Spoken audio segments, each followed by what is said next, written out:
오늘 말씀은 에스겔 14장 1절부터 11절까지입니다. 이스라엘 장로 두어 사람이 나와 내 앞에 앉으니 여호와의 말씀이 내게 임하여 이르시되 인자야, 이 사람들이 자기 우상을 마음에 들이며 죄악의 걸림돌을 자기 앞에 두었으니 그들이 내게 묻기를 내가 조금인들 용납하랴. 그런즉 너는 그들에게 말하여 이르라. 나 주 여호와가 말하노라. 이스라엘 족속 중에 그 우상을 마음에 들이며 죄악의 걸림돌을 자기 앞에 두고 선지자에게로 가는 모든 자에게 나 여호와가 그 우상의 수요대로 보응하리니 이는 이스라엘 족속이 다 그 우상으로 말미암아 나를 배반하였으므로 내가 그들이 마음먹은 대로 그들을 잡으려 함이라. 그런즉 너는 이스라엘 족속에게 이르기를 주 여호와의 말씀에 너희는 마음을 돌이켜 우상을 떠나고 얼굴을 돌려 모든 가증한 것을 떠나라. 이스라엘 족속과 이스라엘 가운데 거류하는 외국인 중에 누구든지 나를 떠나고 자기 우상을 마음에 들이며 죄악의 걸림돌을 자기 앞에 두고 자기를 위하여 내게 묻고자 하여 선지자에게 가는 모든 자에게는 나 여호와가 친히 응답하여 그 사람을 대적하여 그들을 놀라움과 표징거리와 속담거리가 되게 하여 내 백성 가운데서 끊으리니 내가 여호와인 줄 너희가 알리라. 만일 선지자가 유혹을 받고 말을 하면 나 여호와가 그 선지자를 유혹을 받게 하였음이거니와 내가 손을 펴서 내 백성 이스라엘 가운데서 그를 멸할 것이라.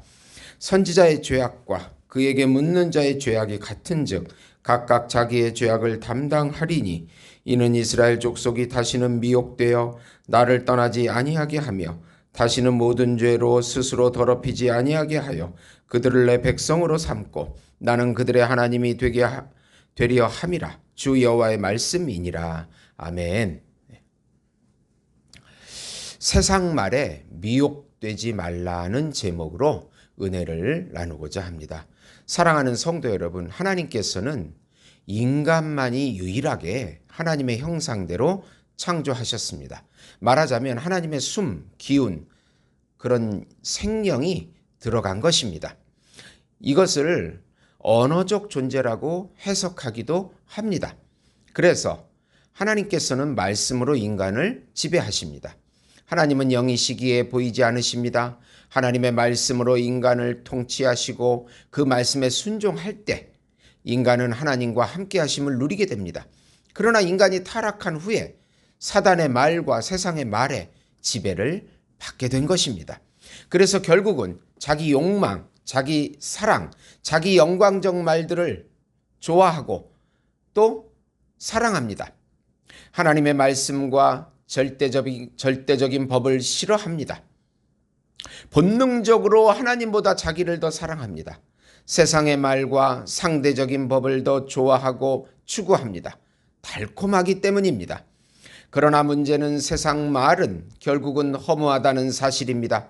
하나님께서는 무가치하게 여기시고 이 모든 세상 말들을 심판하십니다. 하나님의 말씀이 아니기 때문입니다. 오늘 말씀의 핵심은 마귀의 거짓말에 미혹되는 그 죄로 심판받음을 알고 주의하라는 내용입니다. 우선 마음의 우상을 가득 채우고 하나님 앞에 오는 외식주의를 추이하라. 1절에서 5절인데요. 앞서 우리는 13장에서 거짓 예언자들의 특징을 살펴보았습니다. 그리고 본장에서 거짓 예언자들의 말을 듣고 에스겔에게 와서 하나님의 말씀을 들으려고 합니다. 자기가 원하는 대로 하나님께서 말씀해 주시기를 확인받으려고 합니다. 그러나 하나님께서는 그들이 마음의 우상을 드리고 죄악의 걸림돌을 자기 앞에 두고 있다고 에스겔에게 알려주십니다. 즉 우상 숭배를 하고 있으면서 에스겔에게 오는 자들은 우상의 수요대로 심판을 받게 된다고 선포하게 하십니다. 그들이 참으로 하나님을 섬기지 않으므로 심판을 행하겠다고 하십니다. 하나님을 진정 섬기고 사랑함이 없이 예배드리러 나옵니다. 이것을 성경에서 예수님께서는 바리새인들의 외식주의, 유선주의 신앙이라고 비판하십니다. 겉으로는 하나님을 잘 섬기는 척하면서 속으로는 돈을 너무 사랑하고 세상 가운데 자기의 욕망을 채워주는 말씀을 기대하면서 예수님 앞으로 나오는 것입니다. 사실은 자기라는 우상을 섬기고 있기에 결국은 하나님의 심판만이 있을 뿐입니다. 어떤 목사님의 말씀에 이런 좋은 말씀이 있어서 제가 인용해 보겠습니다. 외식에 대한 것입니다. 사단이 가장 좋아하는 것은 외식이다. 왜냐하면 외식은 천국 가는 길을 막는 마지막 전술이기 때문이다. 사단은 우리가 기도하는 것과 성경 읽는 것, 교회 가는 것, 봉사하는 것을 싫어한다. 그러나 그런 것들을 막을 수 없을 때 사용하는 마지막 무기가 바로 외식에 빠지게 하는 것이다. 기도는 외식으로 하게 하고 성경을 외식으로 읽게 한다. 교회 출석을 외식으로 하게 하고 봉사를 외식으로 하게 한다. 여기서 바리새 같은 신자가 나오고 위선자가 나온다. 종교에서 가장 문제가 되는 것은 바로 외식주의다. 예수님께서 바리새인들을 책망한 것은 그들이 일반보다 더 악하거나 잘못되어서가 아니었다. 문제는 지도자로 있으면서 외식에 사로잡힐 때 진실에 가까이 갈 수 없기 때문에 책망한 것이다. 또 너희가 기도할 때에 외식하는 자와 같이 되지 말라. 저희는 사람에게 보이려고 회당과 큰 거리 어귀에 서서 기도하기를 좋아하느니라. 내가 진실로 너희에게 이르노니 저희는 자기 상을 이미 받았느니라. 마태복음 6장 5절입니다. 마태복음 23장 25절에는 화 있을진저 외식하는 서기관들과 바리새인들이여 잔과 대접에 거친 깨끗이 하되 그 안에는 탐욕과 방탕이 가득하게 하는도다.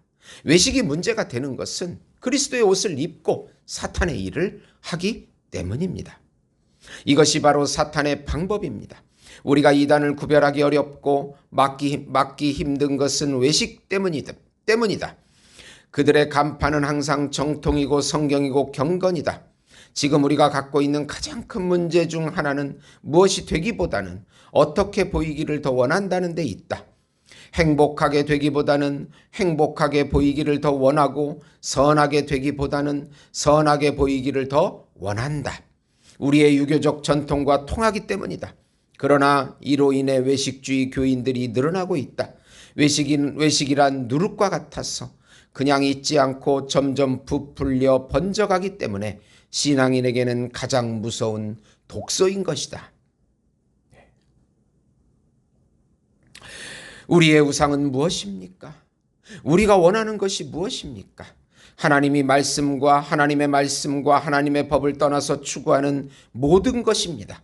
결국 자기 만족이고 자기 쾌락이고 자기 욕망이고 자기 영광이고 자기 성공인 것입니다. 자신의 욕망을 채워주는 것이 우리 우상입니다. 요한 사도는 세상의 실체가 이생의 자랑이요 안목의 정욕이요 육신의 정욕이라고 말합니다. 이것을 죄의 노예의지, 인간 중심주의라는 것입니다. 성령이 주시는 자유의지가 아닙니다. 하나님의 뜻을 알고 행하는 것이 진정한 자유의지입니다. 하나님 중심입니다. 죄의 노예의지의 삶은 결국 우상 숭배요 하나님의 심판만이 기다릴 뿐입니다. 마음에 가득하게 세상을 사랑하고 세상 말을 채우고 즐기고 말하면서 하나님의 말씀을 듣겠다고 하면 가장 가증스러운 우상 숭배 예배가 될 뿐입니다. 우리가 하나님의 음성을 들어야 살고 그대로 순종해야 살게 됩니다. 이 모든 것은 성령의 은혜입니다. 하나님의 말씀으로 우리를 다스리시기 때문입니다. 하나님의 말씀이 성령으로 우리 가슴에 새겨질 때 놀라운 기적이 일어납니다. 세상 말로 가득 차 있으면 그때는 달콤하지만 아무 일도 일어나지 않고 허무할 뿐입니다. 성령이 역사하지 않기 때문입니다. 하나님의 말씀이 성령으로 내 마음에 인쳐질 때 하나님의 나라가 확장되고 하나님의 뜻이 성취가 됩니다. 하나님께 영광이 돌려지는 것입니다. 두 번째로 심판은 인간의 말에 미혹당한 자기의 죄악 때문이고 구원은 하나님의 말씀을 믿도록 이끄시는 하나님의 은혜입니다. 6절부터 11절입니다. 하나님께서 우상에게서 돌이키라고 선포합니다. 하나님의 말씀과 법에 순종하라는 뜻입니다. 그렇지 않고 우상을 숭배하면서 선지자에게 찾아가는 자들은 결국 이방인 가운데 놀라운 표징, 속담거리가 되어가지고 영원한 저주를 받는다고 8절에 말씀하고 있습니다. 거짓 선지자가 마귀의 유혹을 받고 선포하는 것이 하나님 앞에 죄악입니다. 그런 선지자의 말을 듣고 따라가는 백성들도 하나님 앞에 죄악입니다. 그들은 자신의 죄악으로 인하여 저주의 심판을 받게 되는 것입니다. 이것을 신학 용어로 조건적 유기라고 합니다. 자신의 죄의 조건으로 버림을 받게 되는 것입니다. 그러나 하나님의 은혜를 입은 자들은 미혹을 받지 않고 하나님의 말씀과 법에 따라 순종합니다. 11절입니다. 하나님의 백성이 되는 것은 하나님의 은혜입니다. 하나님께서 말씀과 성령으로 은혜를 주십니다. 말씀과 성령의 믿음으로 순종하는 자가 은혜를 받은 자입니다. 이것을 하나님의 무조건적인 선택이라고 말할 수 있습니다. 그리고 자기 부인하게 하셔서 주님의 자녀다운 삶을 살게 하십니다. 하나님의 말씀과 법 앞에 순종해야 합니다. 그래야 하나님께서 그들의 하나님이 되어주셔서 함께 하십니다. 가장 중요한 구절이 11절입니다. 이는 이스라엘 족속이 다시는 미혹되어 나를 떠나지 아니하게 하며 다시는 모든 죄로 스스로 더럽히지 아니하게 하여 그들을 내 백성으로 삼고 나는 그들의 하나님이 되려 함이라 주 여호와의 말씀이니라. 이런 예화가 있습니다. 태워도 없어지지 않는 말씀. 어떤 남자가 알코올에 중독돼 비참한 삶을 살고 있었습니다. 어느 사람이 그의 아내에게 성경을 한 권 줬는데 아내는 성경을 읽다 예수를 믿게 됐습니다. 아내는 성경을 통해 많은 위로를 받고 그것을 보물처럼 여겼습니다. 하지만 남편은 아내의 새로운 신앙을 비웃기만 합니다. 하루는 남편이 또 만취해 집에 돌아와 아내의 손에서 성경을 빼앗아 난로에 던져버립니다. 보자, 내 성경이 뭐가 될지. 다음 날 아침 남편은 남은 죄를 치우다가 타다 남은 성경 몇 쪽을 보게 됐습니다. 그 중에 마태복음 24장 35절에 있는 예수님의 말씀이 눈에 들어왔습니다. 천지는 없어지려니와 나의 말은 없어지지 아니하리라.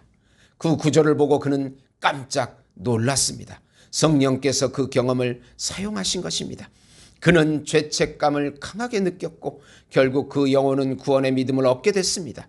히브리서 4장 12절에 하나님의 말씀은 살았고 운동력이 있어 좌우에 날쌘 어떤 검보다도 예리하여 혼과 영과 및 관절과 골수를 찔러 쪼개기까지 하며 또 마음의 생각과 뜻을 감찰하나니. 스펄전, 설교의 황제인 스펄전을 회심시킨 사건이 있었습니다. 콜로체스터 예배당에서 있었던 어느 감리교 평신도 설교자가 설교할 때 스펄전이 들었습니다. 그를 변화시킨 것은 하나님의 말씀이었습니다. 나를 바라라. 그리하면 땅끝까지라도 함께 하리라. 스펄전은 그 순간 이렇게 회상했습니다. 그 설교자는 그다지 많은 것을 전하지 않았습니다. 그러나 내가 하나님께 감사하는 것은 그로 하여금 계속 그 말씀을 되풀이하게 하신 것입니다.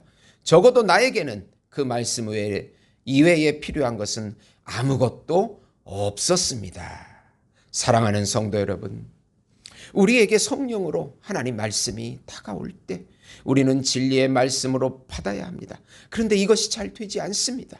그 이유는 우리 마음에 자기 우상으로 가득 차 있기 때문입니다. 나라는 우상이 있어서 자기 판단, 자기 지혜, 자기 영광이 있지 실상은 하나님의 말씀을 거부하고 있는 것입니다.